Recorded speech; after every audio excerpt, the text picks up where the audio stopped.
Écoutez, très bien. Effectivement, j'ai été réélu, donc c'est une maison que je connais maintenant.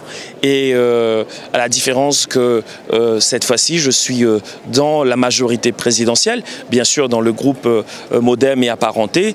Donc ça présage, je pense, de bonnes choses, avec la possibilité de défendre des amendements, de proposer des lois et de travailler sur l'ensemble des dossiers qui préoccupent véritablement les Outre-mer, mais pas que les Outre-mer, parce que quand on est député de la nation.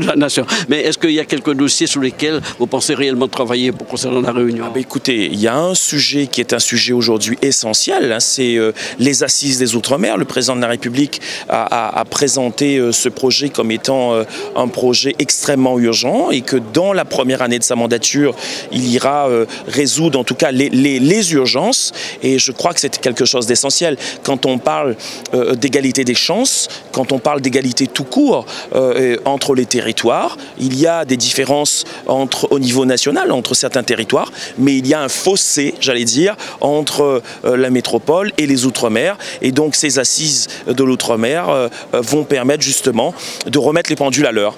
Alors, il y a un moment, il y a Olivier Servat qui a eu l'idée de constituer un groupe Outre-mer. Bon, ça n'a pas fonctionné. Quel a été votre avis sur ce point? Alors, je crois qu'il est extrêmement important que les sollicitations et les besoins, les demandes des ultramarins soient prises en considération.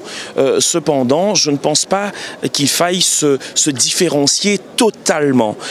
D'ailleurs, le règlement intérieur de l'Assemblée nationale ne le permet pas. Et donc, moi, ce que j'ai proposé dans un communiqué d'ailleurs, et je le redis ici devant vous, c'est qu'il y a aujourd'hui une délégation qui s'appelle la délégation Outre-mer.